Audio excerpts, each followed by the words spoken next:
সুন্দরবনে হাঁটতেছে, হাঁটতে হাঁটতে ওমা এখানে কুমির। ও না, এটা তো ডেমো।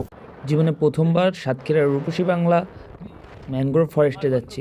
সো আপনারা দেখতে থাকেন, কোনো প্রকার কোনো এডিট ছাড়াই আপনাদের দেখাবো যে আসলে ওখানকার এক্সপিরিয়েন্সটা আমার আসলে কেমন ছিল এবং ওখানকার পরিবেশটা আসলে কেমন। সো দেখতে থাকুন, ইনশাআল্লাহ একেবারে পুরো র যে ফিলিংটা সেটা আপনারা পাবেন আশা করা যায়। বটের ডালে যখন বাতাস ধীরে ধীরে দোলে, এই বাতাসের সাথে মানুষের যে ক্লান্তি মনের মধ্যে জমে থাকে, এই ক্লান্তিও আস্তে আস্তে কমে যেতে থাকে। তো আমরা এখন আছি সাতক্ষীরা জেলার দেবহাটা উপজেলার বনবিবির বটতলা নামক একটি স্থানে।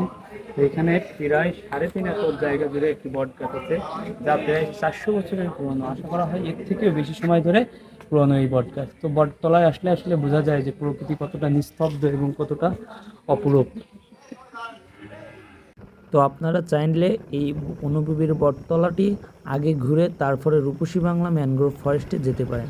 বনভূমির বটতলাটি আসলে যাওয়ার পথে আগেই পড়ে। আমরা আছি সাতক্ষীরা জেলার দেবহাটা উপজেলার রূপসী বাংলা ম্যানগ্রোভ ফরেস্টে। এটা একেবারে কি বলা যায়, ভারতের সীমান্ত বরাবর। ওই পাশে ইছামতি নদী, এপাশে ইছামতি নদী পার হলে এপাশে ভারতের পশ্চিমবঙ্গ, আর এপাশে পুরো ম্যানগ্রোভ ফরেস্ট, নোনা অঞ্চল। তো নোনা অঞ্চল সেই হিসাবে অবশ্যই ম্যানগ্রোভ ফরেস্টই থাকবে সবসময়, হচ্ছে গিয়ে পানি থাকবে। আর পানি থাকা অবস্থায় যেখানে জলাবদ্ধতা হয় সেখানে ম্যানগ্রোভ উদ্ভিদই জন্মায়। তো জায়গাটা মোটামুটি নির্মল এবং দেখার মতন একটু অর্ধেক। তো যারা সাতক্ষীরার মধ্যে ঘুরে বেড়ানোর জায়গা পাচ্ছেন না, একটু নির্মল পরিবেশ চান, তারা অবশ্যই এই জায়গাটা চেষ্টা করে দেখতে পারেন ইনশাআল্লাহ। আলহামদুলিল্লাহ, আমাদের ভাগ্য হয়তো বা ভালো, এর জন্য আমরা গিয়েই এত সুন্দর একটা ওয়েদার পেয়েছি। মানুষজন খুবই উচ্ছ্বাসিত ছিল এই ওয়েদার দেখে এবং আমরাও খুব বেশি উচ্ছ্বাসিত হয়ে উঠেছিলাম। আকাশে হালকা মেঘ, ঝড়ো বাতাস, একটু পরে বৃষ্টি নামবে, একটা অসাধারণ ওয়েদার ছিল।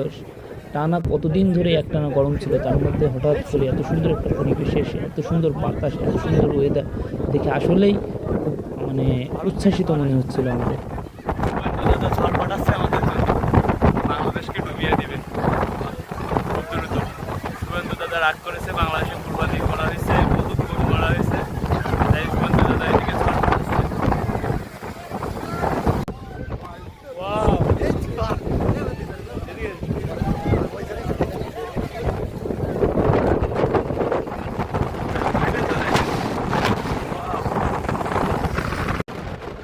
একটানা বেশ কয়েকদিন অতিরিক্ত গরম থাকার কারণে মানুষ এই ঝড়ো বাতাস, এত ভয়ঙ্কর বাতাসকে উপেক্ষা করে সময়টাকে উপভোগ